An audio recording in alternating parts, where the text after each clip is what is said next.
Hej, z tej strony Netsi, powracam po prawie 2-miesięcznej przerwie. O ile pierwszy miesiąc przerwy był niejako planowany, tak drugi już nie do końca. Jednak oto musicie być źli do mojego układu odpornościowego. Przy okazji sam jestem o to zły, ponieważ ten film chciałem nagrać od momentu, gdy Men of Legion pojawił się w Genshinie, czyli już prawie miesiąc temu. Robię też małe zmiany na kanale. Kończę z filmami typowo opowiadającymi o lore postaci. Zrobiłem ich kilka i zobaczyłem, że to był dość duży niewypał. Nie tylko nie były one zbytnio oglądane, ale ja sam też nie miałem aż takiego fanu tworząc je. Jedynym wyjątkiem był chyba film o Citlali, ale to też pewnie przez to, że jest ona jedną z moich ulubionych postaci. Dlatego kończę z tego typu filmami. Jednak możecie się spodziewać mniejszych shortów w tym temacie, które będziecie mogli obejrzeć tutaj jak i na TikToku. A teraz przejdźmy do głównego tematu filmu, czyli ludzi Lifinu.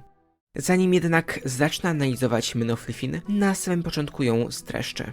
Z samego opisu dowiadujemy się, że książka ta jest znaną między plemionami Natlanu wersją opowieści napisanej przez pewnego mieszkańca Fontaine o imieniu Knian. Jednak kiedy Natlańczycy po wydarzeniach z wersji 5.3 w końcu opuścili swoją nację i udali się do Fontaine, dowiedzieli się, że nikt tam o tej opowieści nie słyszał i nigdzie nie ma osoby o takim imieniu. Fabuła książki dzieje się 3000 lat po skradzeniu płomienia w ogromnej metropolii. Przez całą metropolię przepływa złota ciecz o nazwie Litin, która została znaleziona przez technokratów 100 lat temu w podziemnych ruinach Natlantia. Od tamtego momentu Litin stał się życiodajną krwią ludzkiej cywilizacji, dzięki której ta mogła wejść w nową erę. Przy użyciu Litinu mogły powstać takie mechanizmy jak odrzutowce, będące w stanie połączyć ze sobą odizolowane od siebie po całym kontynencie miasta i zautomatyzowane maszyny rolnicze. Z tego powodu, że ruiny Natlantia znajdują się naprawdę głęboko pod ziemią, wydobycie jak i produkcja używanej z Litinu skupiło się w rękach jednej organizacji, której własnością były ruiny,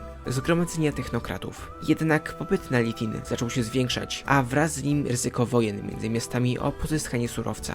Wszyscy jednak o nich zapomnieli wraz z rozpoczęciem w metropolii kontynentalnych targów zorganizowanych przez Zgromadzenie Technokratów, które miało być celebracją pokoju i progresu, a także pokazać najnowsze urządzenia z Litinu. Może i doprowadzą one niedługo do kolejnych wojen między miastami, ale przynajmniej teraz ludzie są spokojni i zadowoleni. Oprócz protagonisty książek, który przybył tutaj, by spotkać się z pewną osobą o imieniu Akra w związku ze śledztwem. Kilka tygodni wcześniej pewna grupa osób, która nazywa siebie samych zwiastunami nieoświetlonych, zniszczyła główny port transportowy Litinu w mieście Tsat i wzniosła takie hasło jak Litin jest szatańskim tworem oraz technokraci niszczą świat. Według protagonisty była to zwykła grupa malkontentów, jednak władca Tsat oskarżył o atak mieszkańców Metropolis, więc Zgromadzenie Technokratów wynajęło go do zbadania tej sprawy. Jakiś czas później protagonista wraz z Akrą znaleźli główną bazę insurekcjonistów o nazwie Nieoświeceni, która znajdowała się w opuszczonym kościele, pamiętającym jeszcze czasy Natlantia. Przez 3 tygodnie obserwowali to miejsce, licząc ile osób wchodzi i wychodzi, by móc wejść do środka, kiedy nikogo tam nie będzie. Było ich 12, a kiedy pewnego dnia wszyscy wyszli, protagonista udał się przeszukać to miejsce. W środku, ledwo oświetlone pomieszczenie wypełnione było metalowymi kadziami, na których znajdował się napis Ignorancja, z których wydobywał się jakiś gaz. Kiedy się im przyglądał, protagonista poczuł na swoich ramionach parę dłoni, a gdy się odwrócił, zobaczył postać, która wyglądała na ludzką, jednak w miejscu, gdzie powinny być oczy, znajdowały się puste wydrążenia. Czy to widziałeś? Czy to widziałeś? Zaczęła krzyczeć ta postać, a protagonista, wykorzystując fakt, że ten ktoś był ślepy, uciekł. Przybiegł tam też wtedy Akra, jednak gdy protagonista się na niego spojrzał, nie zobaczył znajomego przez niego człowieka, a zjawę przypominającą jakby ludzki szkielet i maszynę, z takimi samymi dołami w miejscach oczu, która powiedziała do niego: zobaczyłeś to, prawda? Drogi nieoświecony. Powodem, czemu był on w stanie te stworzenia w swojej prawdziwej formie zobaczyć, był wspomniany wcześniej gaz. Byt, który jeszcze chwilę temu znany był jako Akra, wskazał wtedy na znajdujący się w zbiorniku coś podobnego do ciała. Ogromną głowę z cienkimi ramionami przyczepionymi do jaszczurzego ciała. Następnie powiedział, że jest to ostatni ze swojego gatunku człowiek. Na pytanie protagonisty o to, czym on sam jest, jeśli to ma być człowiek, dostał taką odpowiedź. Ty?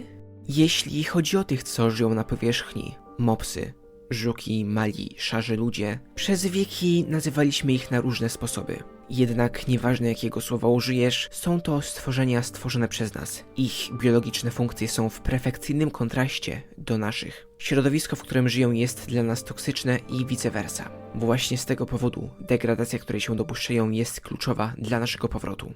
Cała historia cywilizacji była wynikiem ich szczegółowego planowania, a niezliczone cuda technologiczne zostały dane przez nich. Zawsze byli razem z aktualnymi ludźmi, jednak oni nigdy ich nie zauważyli. Było to spowodowane przez specjalne gruszowo w mózgu, które wydziela gaz o nazwie mgła rozsądku. Dlatego też protagonista był ich wszystkich w stanie teraz zobaczyć. Wdychał gaz znany jako ignorancja, substancję, którą sam stworzył w swojej poprzedniej inkarnacji. Co to znaczy, dowiecie się za chwilę. Protagonista zadał wtedy kolejne pytanie, dając nam Lithin, w jaki sposób jesteście pewni, że wybuchnie między nami wojna, kiedy ta substancja się skończy? Tutaj mamy moment, który chyba rozbudzi wspomnienie każdego, kto oglądał Ewangelion.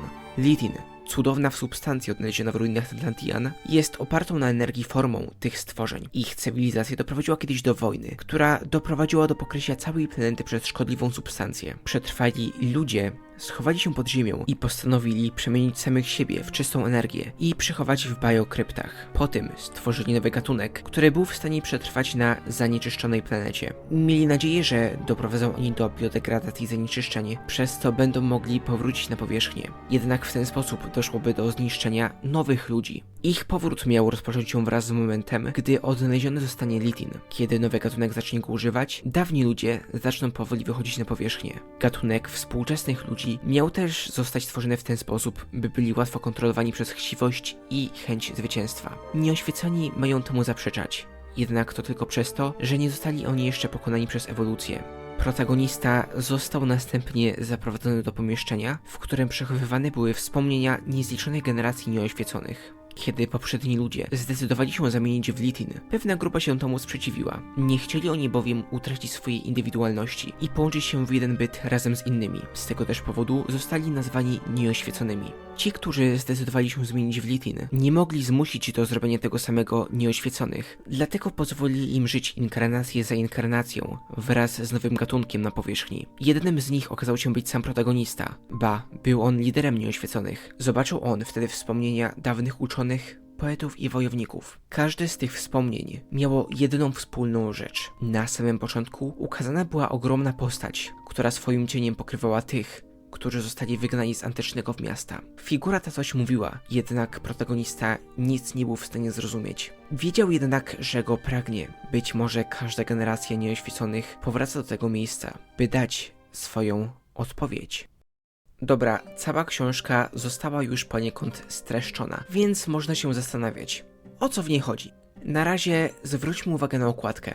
Jest ona nawiązaniem do filmu z lat 30. zeszłego wieku Metropolis, gdzie ukazany został dystopijny świat przyszłości. Tam mała grupa osób uważających siebie za myślicieli włada robotnikami żyjącymi w podziemnych częściach miasta, których zadaniem jest utrzymanie całej tej mega konstrukcji swoją pracą. Następnie autor książki, tajemniczy Knian, u Lovecrafta, a przynajmniej jak udało mi się wyczytać z internetu, bo do tej pory nie przeczytałem żadnej z jego prac, Knian miało być podziemnym miejscem, gdzie żyli prehistoryczni nieśmiertelni, będący przodkami aktualnych ludzi. Jednak dla graczy Genshina imię to pewnie kojarzy się tylko i wyłącznie z Khenria. I prawdę mówiąc, dla mnie też. Myślę, że mając to na uwadze, możemy wnioskować, że jest to kolejna prawda na temat Teivatu, ubrana jako powieść fantazy, by nie zostać usuniętym przez Irminsul. Dlatego myślę, że najwyższy czas rozebrać tę książkę na części i odkryć, co takiego może być w niej ukryte. Na samym początku dowiadujemy się, że akcja książki dzieje się 3000 lat po skradnięciu płomienia. Myślę, że możemy to bez problemu połączyć z momentem w historii Natlanu, gdy Ubah Khan ukradł Phlogiston Siuhkoatlowi. Problem jednak polega na tym,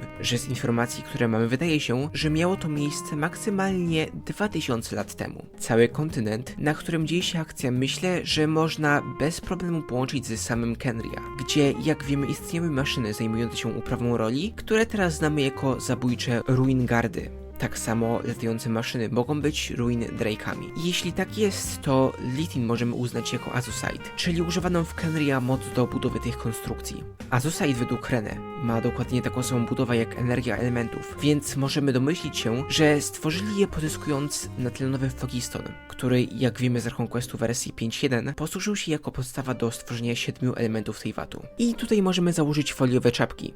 Ale tylko takie małe, bo mam wrażenie, że to, co za chwilę powiem, ma w sobie naprawdę dużo prawdy. W książce dowiedzieliśmy się, że Lithin powstał z esencji życiowej dawnych ludzi. Jeśli Lithin naprawdę ma przedstawiać Genshinowy Phlogiston, to według mnie zamiana esencji życiowej miejsce miała też i w Teivacie, jednak ze smokami. Jak możemy dowiedzieć się z questów w Dolinie Chenyu, przed powstaniem leyline'u w tym świecie nie występowało 7 elementów, a inny rodzaj mocy, który transportowany był przez sieć o nazwie duchowe żyły, czy też Spirit Veins. Tamta moc była i jest nadal toksyczna dla bytów żyjących wśród 7 elementów Teyvatu oraz tak samo elementy nie pozwalają bytom pamiętającym tamte czasy odzyskać pełni swoich mocy. Mamy w tym miejscu kolejne połączenie z książką, gdzie poprzedni ludzie nie byli w stanie żyć w środowisku, które było odpowiedni dla nowego gatunku. Przez długi czas zastanawiałem się, czy lithium to na pewno jest phlogiston, a nie jakaś inna substancja, albo czy prawdziwi ludzie mają przedstawić smoki Teyvatu, jednak przypomniałem sobie wtedy o pewnej rzeczy, którą dostaliśmy już bardzo, bardzo dawno temu i która zdaje się potwierdzać te teorie. W tym miejscu musimy udać się z powrotem do Enkanomii. Zgaduję, że wielu z was już dawno tam nie było. W Enkanomii znajduje się pewne laboratorium, w którym dawni mieszkańcy wraz z Orobashim przeprowadzali eksperymenty na złapanych przez nich wiszapach. Jak możemy dowiedzieć się z kroniki eksperymentów na Bathmysa wiszapach, będącym jednym z rozdziałów kolekcji Byakuya-kogu, są one w stanie dosyć szybko ewoluować wraz z wpływem elementów, jaki dominuje w danym otoczeniu. Czyli na przykład, jeśli jakiś wiszap nie był w stanie przetrwać w środowisku zdominowanym przez Krajo, jego potomkowie mają już wystarczającą odporność do przeżycia w tych warunkach. Wiemy też, że wiszapy są w stanie odparnić się tylko na elementy, ponieważ kiedy została podana im krew Orobashiego, książka podała wyniki jako niekorzystne dla nich efekty, czyli możemy uznać, że przez tą krew zmarły.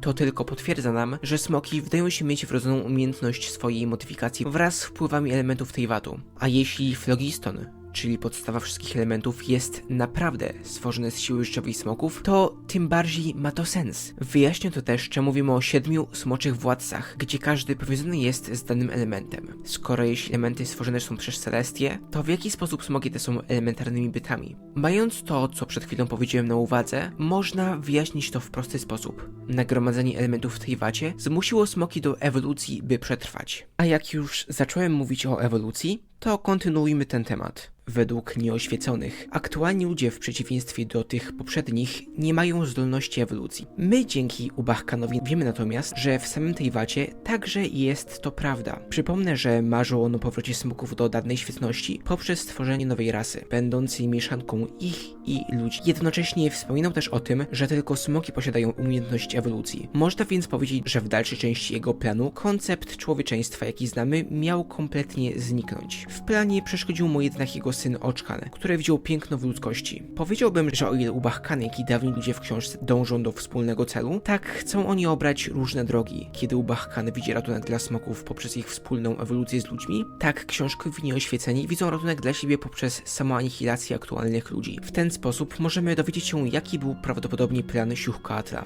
Pasywne czekanie na samozniszczenie ludzkości. Być może oni sami z siebie mieli też uzyskać od nich phlogiston. Jednak o tym dowiemy się pewnie wraz z przyszłymi wersjami gry. W książce dowiadujemy się też, że dawni ludzie zamieszkiwali na Atlantian. Atlantian jest natomiast, jak wiemy, nazwą drugiej Samsary Teyvatu. Na jej temat mamy jednak za mało informacji i mocniej ten temat poruszę, gdy wyjdzie wulkan bądź Mare Jivari. Teraz myślę, czas poruszyć temat, który przynajmniej dla mnie jest najcięższy do zrozumienia. Aktualni ludzie. W książce byli oni gatunkiem stworzonym przez dawnych ludzi, którzy mieli doprowadzić do zniszczenia przyjaznego dla nich ekosystemu poprzez liczne wojny i rozwój industrialny, co poskutkowałoby ich śmiercią i stworzeniem ekosystemu przyjaznego dla dawnych ludzi. W Teyvacie natomiast ludzie zostali stworzeni przez The Primordial One, pierwszego Descendera, co jest nie tylko potwierdzone przez książkę Przed Słońcem i Księżycem, ale taką samą informację dostajemy od Ubahkana. Do czego ma nawiązywać alegoria ludzi stworzonych przez smoki? Mam dwie teorie, jednak nie jestem co do nich do końca przekonany. Niestety to jedyne co mam, więc się z wami tym podzielę. Według pierwszej teorii, The Primordial One, czy też Phanes, także był jednym ze smoków. Jednak w jakiś sposób dowiedział się o mocy 7 elementów, być może z samego Abyssu. W końcu wiemy, że obie moty są do siebie podobne i zbuntował się przeciwko władzom Nibelunga, następnie wypierając ich poza Teyvat lub zmuszając do ewolucji. To by też znaczyło, że przybyszami mogą być same prawdziwe smoki, posiadające pewien rodzaj mocy, jednak nie byłem w stanie nic zbytnio na ten temat wymyślić. Według drugiej teorii, która widziałem pojawiła się tuż u porą innych osób, aktualnie w Teyvacie istnieją dwa rodzaje ludzi czy też bytów. Te stworzone przez Celestię i te przez smoki. Część stworzeń w Teyvacie, m.in. niektóre yokai z Inazumy jak Yaemiko, czy iluminowane bestie z Liu jak Xiao czy Xianyun, nie potrzebują wyżyn do kontrolowania elementów. pozostali ludzie jednak je potrzebują. I jak pewnie się teraz domyślacie, według tej teorii byty, które są w stanie teraz kontrolować elementy bez wyżyn, to ludzie stworzeni przez Celestię, a wszyscy inni są podstawieni przez smoki. Ta teoria ma jednak wiele ale. Na przykład, dlaczego Celestia by na coś takiego pozwoliła. Jednak postanowiłem, że się z wami nią podzielę.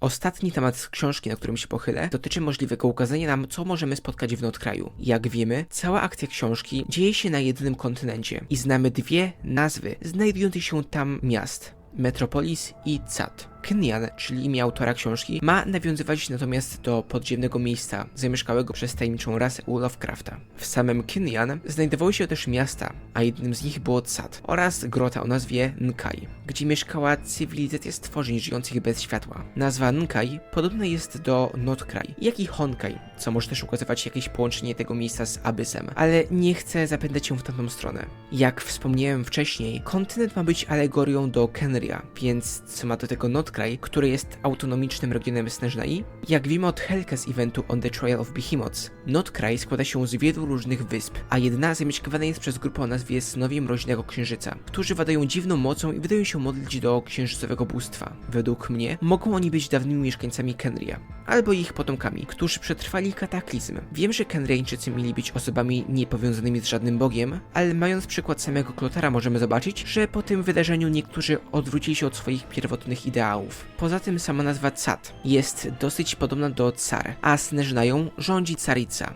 Mogliście zauważyć pewne niedociągnięcie, które pojawiło się w tym filmie. Skoro według mnie kontynent w książce ma reprezentować samo Kenria, to dlaczego później porównuje koncept stworzenia nowego człowieka z wszystkimi ludźmi Teyvatu? Moja odpowiedź brzmi: nie wiem. Kenria jest jedyną nacją, która tworzyła latające i rolnicze maszyny, które wykorzystywały źródło bazowane na flogistonie do swojego działania. W Natlanie, czyli drugiej nacji, która wykorzystuje flogiston, nie ma urządzeń rolniczych, a latać mogą tylko Mawuika i Czaska. Na swoją obronę podam też to, że autorzy chcący przekazać jakąś zakazaną treść historyczną, musieli zmienić parę rzeczy tak, by Irminsul ich nie usunął. Może celem autora było pokazanie, że spisek smoków dotyczy wszystkich mieszkańców Teyvatu, natomiast dowiedzieli się o tym też mieszkańcy Kenria, przeszukując ruiny Natlantia. Nie mogę też nie wspomnieć o aż niepokojącym podobieństwie między Litinem a Złotym Ikorem z Remuli oraz Złotym Snem Deshreta. Jak wiemy, tam Remusowi wszystkie informacje na temat kontroli nad losem przekazała Sybilla, która była jedną z celi. Deshret natomiast o sposobie uratowania gatunku poprzez zmieszanie energii życiowej każdego w jedną masę dowiedział się prawdopodobnie od Nabu Malikaty, która też była jedną z celi.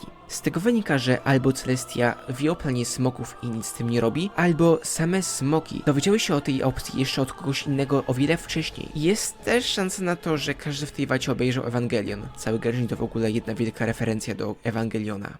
To już wszystko na temat ludzi Litinu. Kolejny raz Hoyo dało nam ważną lorowo książkę, podczas wydawałoby się filler patcha. Nie wiem jak u was, ale mi dała ona nowy zastrzyk hype'u na Genshina i przypomniało mi, za co uwielbiam Teyvat. A jeśli wam się spodobał ten film i nie chcecie przegapić więcej, polubcie ten film i zasubskrybujcie kanał. Zaobserwujcie też mojego TikToka i Twitcha, gdzie równocześnie streamuję też na tych platformach, jeśli streamuję. A na dzisiaj to już tyle, pa!